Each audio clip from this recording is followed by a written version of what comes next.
हसून बघ तर, नाही ना तुझे दात घशात घातले तर नावाची अहिल्या नाही. अहिल्याताई, तुमच्यासारख्या खानदानी बाईला असं बोलणं शोभत नाही. तुमच्यासारख्या बायकांशी बोलायला आमच्यासारख्या खानदानी बायकांना तुमच्या लेवलवरती येऊनच बोलावं लागतं. आत्याबाई, तुम्ही परशुशेठची काळजी करू नका. आणि अहिल्याचं काय करू? तिच्या तोंडाचा पट्टा कोण आवरणार? आत्याबाई, मला एवढंच माहिती आहे, या प्रकरणामध्ये कोणीही असलं तरी त्याला माफी नाही, मग तो घरचा असो अथवा बाहेरचा. अहिल्याने आत्ताच फणा काढलाय, पुढे मागे परफी काढणारच.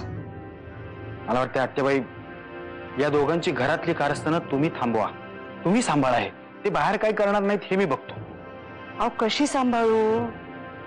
या सगळ्यामुळे नरसिंहाला किती त्रास होणार आहे याची कल्पना आहे का तुम्हाला? पण आत्याबाई, यांची तोंड मी या घरामध्ये नाही बंद करू शकत, हे फक्त तुम्हीच करू शकता.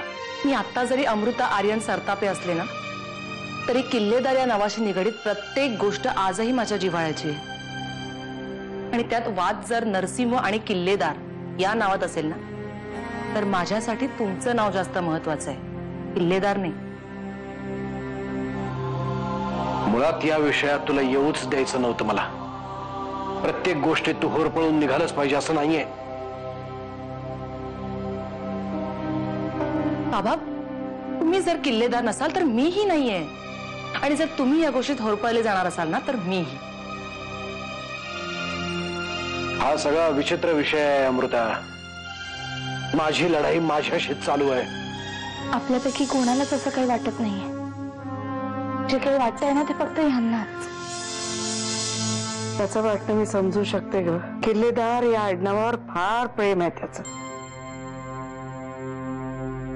फार अभिमान होता त्याला आपलं आडनाव किल्लेदार आहे याचा. त्याला सांभाळायला पाहिजे जानकी. खूप अवघड आहे आत्याबाई, कारण हे काहीही बोलायला तयार नाहीये. त्याला बोलतं कर जानकी. तो जर बोलला नाही ना तर सगळा राग मनात राहील त्याच्या. घरात सध्या वेगळीच गडबड चालू आहे. गडबड चालली म्हणजे? नाही, सांगण्यासारखं नसेल मला तर सुगंधा, अगं आता तुझ्यापासून लपवून काय फायदा होणार आहे आमचा? मग सांगा. म्हणजे माझ्या परीने जर मी काही मदत करू शकले ना तर बरंच होईल ना.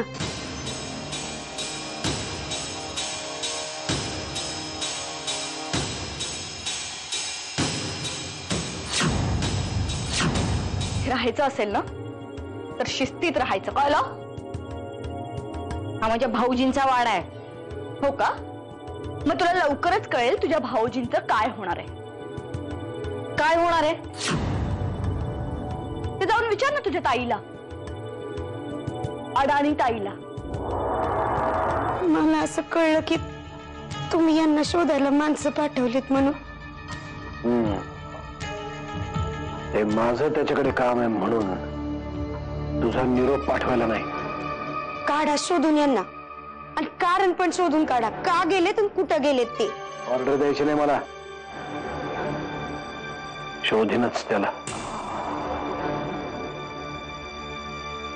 नशीब एवढं तरी बोलला बाबा आज महेश. नामचं बी येणं तर कुठं गायब झाले देवालाच माहित. परशुरादा इकडे आल्यापासून अचानक त्यांना तो भेटला. त्यांनी इकडे आणलं त्याला, आणि आचार्य म्हणून कामाला लागला. अमृता, वाड्यावर एखादा जरी नवीन नोकर आला ना तरी सुद्धा मुंबईमध्ये सगळ्यांना कळतं, कारण शेवटी त्या नोकराचा पगार मुंबईमधूनच जातो ना.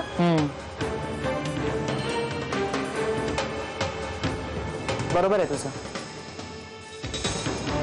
त्यामुळे या सगळ्यावर मी जो विचार करते ना तोच उपाय योग्य आहे. तू हे आधी पण बोलली होतीस, नक्की काय करणार आहेस तू? डीएनए टेस्टच्या रिपोर्ट्सला कोणीही चॅलेंज करू शकत नाही. कुठली टेस्ट? DNA taste.